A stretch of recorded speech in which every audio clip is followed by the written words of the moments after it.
think Arena Plus support and involvement will make your Olympic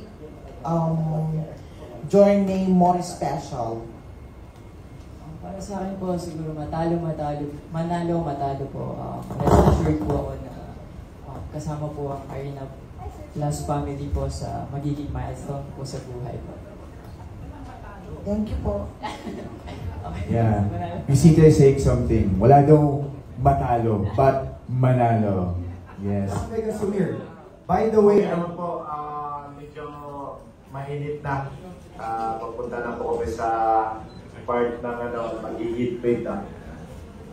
And thank you sir.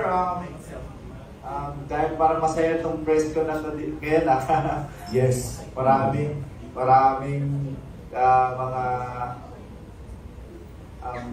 I think si Carlo Yulo nandyan, no? Yes, you heard it. Ako lang yung wala. Ako lang wala. Sayang naman. It's okay, Mer, dahil nandito kami for you. We also rally behind you for that goal. I wish na nandyan po ako. Alright, so I'll give the floor to our media friends, partners, to throw their questions for you, Ymir. So, anyone? Okay. Hello. It's okay, ba?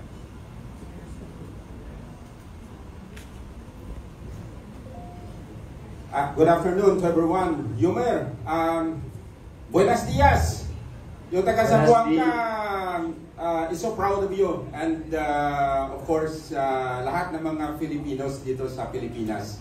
And we're waiting for this press conference. I know, Ymir, na nag-professional ka before. That was, I guess, 2020. And ngayon, bumalik ka as our representative for Olympics.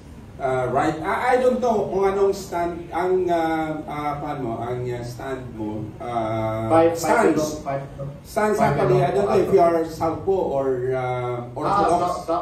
Southpaw. Southpaw. It means to say, left-handed. And very advantage sa Olympics. Now sa professional, more on sa puwersa yan is sa strength and you need to knock out your opponent. But then sa amateur, more on points. Pero si Marshall kasi may puwersa. You say slugger ka or boxer?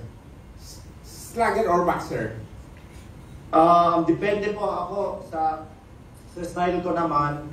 Alam ko sa lahat ng mga sumasbaybay sa akin, nakadepende po ako sa kalaban ko. So minsan boxer po ako pag yung kalaban ko ganun yung style. Kung yung kalaban ko naman medyo tumatakbo-takbo, so kailangan ko din mag-adjust. So nagiging slugger ako. So nakadepende po ako kung ano yung mga kalaban ko. Okay.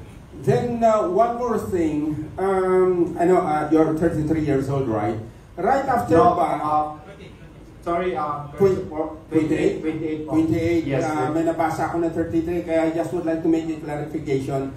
I know na 28 years old siya, pero marami akong write-ups nakita. Sabi ko 33 ba? So, he is 28 years old. Middleweight, and I guess sa professional, ang pinakamalakas na ngayon si Canelo Alvarez, and they're looking forward na sabi nila mayroong Filipino na pwedeng mag-fight kay Canelo right after siguro ng yung Olympic stand. As of now, anong chances mo para makakuha ng medal?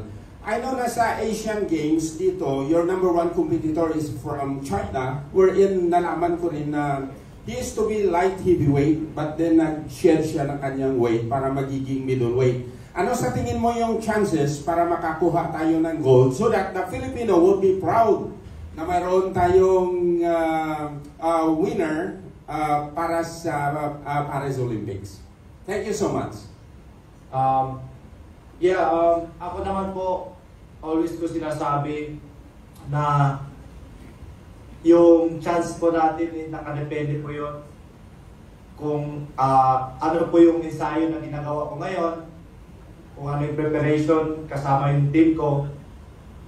So doon po nakadepende yung chance natin. Pero ang masasabi ko ngayon sa ating mga kababayan, yung paghahanda ko po ngayon, after ko mag-qualify sa Asian Games, nag-continue po ako mag-training, pinaghandaan ko to po itong Paris Olympics. Almost 4 years ko po pinaghandaan to. Kaya yung chance po natin, ipapakita ko daw pagdating ko doon sa Paris. At sa lahat ng mga Pilipino na umaasa at naniniwala sa akin, aasahan nyo na susuntok ako para sa bayan. Yun. Thank you, Yumir. Another question from our media friend. Good morning.